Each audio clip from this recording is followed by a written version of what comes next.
Bloomberg Audio Studios. Podcasts, radio, news. The first dockworkers strike on the U.S. East Coast since 1977. It began early today after an 11th hour boost in the employer's wage offer came up short.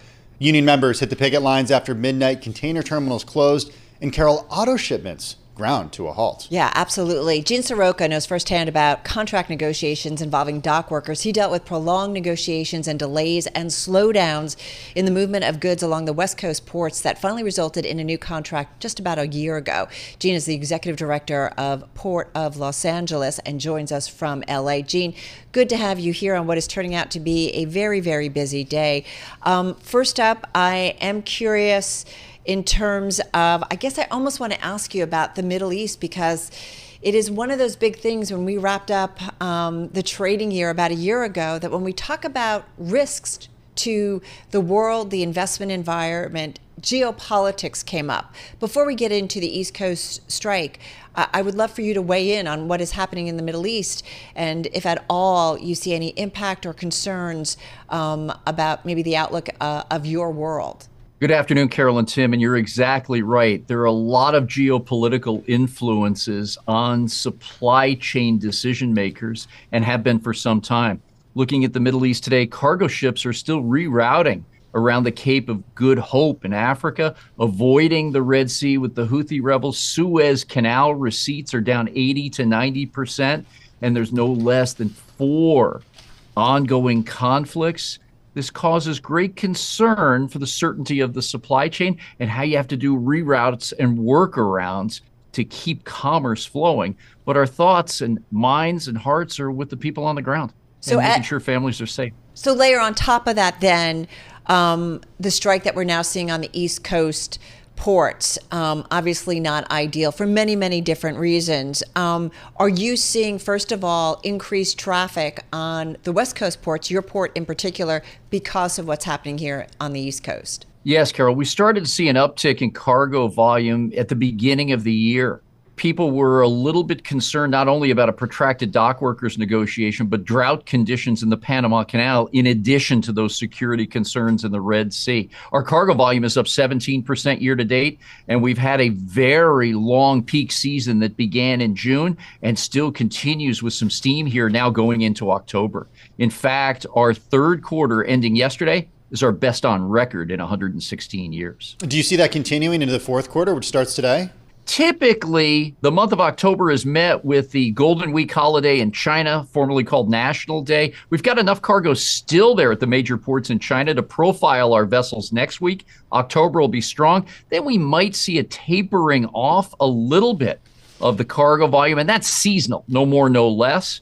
We're only in day one of this dock workers strike on the East Coast. No impacts on the ground that we see today, but the next 48, 72 hours will be crucial. How do you expect, Gene, dock workers on the West Coast, in West Coast ports, to stand in solidarity with their counterparts on the East Coast? Will they refuse to unload freight diverted from East Coast ports? We have not had any ships that are designated for East or Gulf Coast ports make a left-hand turn and come into Los Angeles. And we're watching that very closely because my experience says that that is sacrosanct between these two working unions. One will not take advantage of another's bargaining position and move ships around. What you have seen are cargo owners that try to hedge against occurrences like this and maybe put a little bit more of their allocation towards West Coast ports, including Los Angeles and Long Beach, that otherwise would have gone to the East Coast. We also saw that last year as our negotiations with the dock workers here with the ILWU went a little bit longer than some experts expected, and we saw some of our discretionary cargo, that which goes to the middle part of the country, move to those eastern ports. Yeah, I will point out that estimates from the National Association of Manufacturers show that the strike jeopardizes $2.1 billion in trade daily, and the total economic damage could reduce GDP by as much as $5 billion a day. So that's one statistic, I should say, that we are certainly reporting out. Gene, having said that, I think it's fair to say that there are a lot of folks maybe listening who have no idea what a dock worker makes, what a dock worker gets in terms of benefits, what a dock worker is probably fighting for. What can you tell us about that front? These are well-paid six-figure jobs, but it's a skill set that's shared by few. The training and education that goes into these folks' curricula that to manage these big pieces of industrial equipment to move off all this cargo, very few and far between in the American workforce. These jobs are good for the middle class. In some cases, they're generational. Port cities like ours here in Los Angeles, around the enclaves of San Pedro and Wilmington, are built around these dock workers and families for generations. The economic landscape globally and in our shipping industry has changed dramatically since COVID. The last time that this dock workers group, the ILA, negotiated was back in 2019, before all these changes took place. The union is saying they need to keep up with the growing economic influence of the shipping lines and the profits that they've earned. Gene, as Carol mentioned, you dealt with prolonged negotiations and delays and slowdowns in the movements of goods along the West Coast ports that finally resulted in a new contract. That was about a year ago. Given that, what would your advice be to your counterparts at East Coast ports who are going through the strike right now? Yeah, a good question, Tim. Just keep everybody moving forward. There's a lot that's always said during negotiations. Blood pressure goes up. Folks get a little bit hot under the collar, but keep people at the table, negotiating on these salient points. In this case, it's wage, automation or robotics, and the other work rules that are necessary. If we're apart, nothing gets done. If you're at the table, we can start chipping away at these issues. And the ports are typically seen as the convener. And I know that the White House is working diligently across several agencies to make sure these talks continue with shuttle diplomacy and just keeping chipping away at these issues. But as that natural convener and the good negotiators that they are, these ports can play a pivotal role in getting to a conclusion. What's the smart conversation, though, around automation? Our Bloomberg technology team, I was listening to them earlier talk about the subject, and you just have the natural progression of technology taking over tasks that we all used to do by hand, or that you needed a human to do it. We know that just continues, especially in the past year and a half. We talked so much about generative AI, so many different things that are changing our world that now have been taken over by technology. So what is the smart conversation around that when you've got businesses that are potentially publicly held companies that are thinking about costs, and automation perhaps saves on that aspect? What's the responsibility of companies versus, towards their shareholders versus perhaps their workers? Great question, Carolyn. It's the most polarizing conversation in our industry, but two thoughts. One, our belief here in Los Angeles is that technology is never moving faster than it is today, but we cannot leave the worker behind. And secondly, when it comes to the automation negotiation between private sector interests and unionized labor, there are very few examples. Only 5% of the 360 ports around the world that are observed have some semblance of automation or robotics. 5%. We're a little heavier here in Southern California, and honestly have seen mixed results. But there are examples where if we could peel back everything else, automation can create additional capacity at that marine terminal and port. We can also take a workforce and not have to just chop it down by 80%, as we've seen in some cases. If we can keep that workforce stable, double or even go beyond 2x capacity at these marine terminals, there may be a formula here that helps both sides tremendously. Now, we'll get into the time and duration of return on investment. We'll look at the types of skills that are needed, whether it needs to be upskilled and reskilled for folks who have been around for a while, or getting the technology training in place for the next generation of worker.